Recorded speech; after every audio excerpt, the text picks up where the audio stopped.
Joining us is Ahmed Benchemsi. He's Communications Director for Human Rights Watch in the Middle East and North Africa. Ben, it's good to have you in the program. Firstly, my first question is in the lead up there. Bring us up to speed. Can you tell us where fuel is currently being prioritized in Gaza and what happens if the enclave runs out? Well, obviously hospitals. I mean, that's where it should be prioritized. I'm not saying that's where it is prioritized because I don't have information with that regard, so I cannot confirm anything. I know Israel is accusing Hamas of diverting the very little fuel that is received. I have no comment on that because there's no way to verify that allegation. What I know is that fuel is indispensable to make hospitals run, and that several hospitals have closed because of the damage induced by bombardment and by various attacks, but also because they did not have fuel to run their infrastructure. That, like impeding willfully the entrance of life-saving supplies, including food and water, but also in this case fuel, that is a severe violation of the laws of war, can amount to a war crime. The Israel Defense Forces tweeted earlier saying or claiming that they had delivered food, water, medical supplies to Al-Shifa Hospital. Do you believe that claim? I cannot comment on these facts because I don't have the numbers, and the facts are not verified. What I know is that the water and electricity are still cut, not just to Al-Shifa, but to all of Gaza. And that is collective punishment because it consists in punishing a 2 million population for the crimes committed by a small minority of combatants who did commit war crimes on October 7th. But that doesn't justify punishing 2 million in retaliation. So that is called collective punishment, and it is a war crime.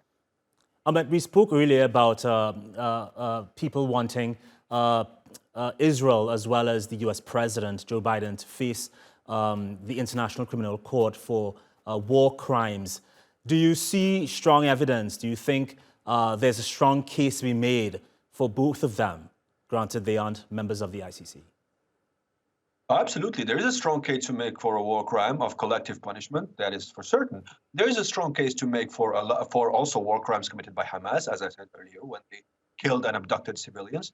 And there is a very strong case to make of crimes against humanity committed by the State of Israel. And I'm not even talking about the current military campaign. I'm talking about the crimes of persecution and apartheid that are committed in a systematic manner by the State of Israel against Palestinians. That has been documented before these hostilities by several leading human rights organizations, including mine, Human Rights Watch, but also Amnesty International, and before them, B'Tselem, which is the foremost human rights organization within Israel. So yes, all these things are absolutely should be investigated by the International Criminal Court, which, let me remind you, has a mandate over Palestine and Israel. So that's what we urged the General Prosecutor Karim Khan to say, and he's been saying things like that in the past days. Ahmed, before I let you go, what do you think happens in Gaza if internet companies run out of fuel? I mean, running out of fuel is a problem first and foremost for hospitals, but it is also a problem for the general population because it can impede the circulation of life-saving, supplies, for example, the coordination. It can also impede the coordination between people, where to hide, because there's no safe place to hide right now. All of the Gaza Strip is being bombed. When Israel said that basically the northern half should evacuate and go to the northern south, number one, that is extremely broad and totally inapplicable and ineffective. And it's not just me who's saying it, but also the UN and the World Health Organization. And number two, where would they go?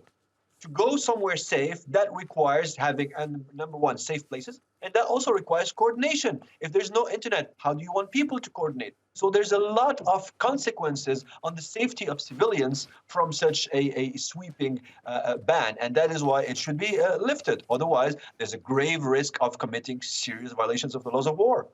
Right. Ahmed Benchemsi at Human Rights Watch, thank you for your time, sir.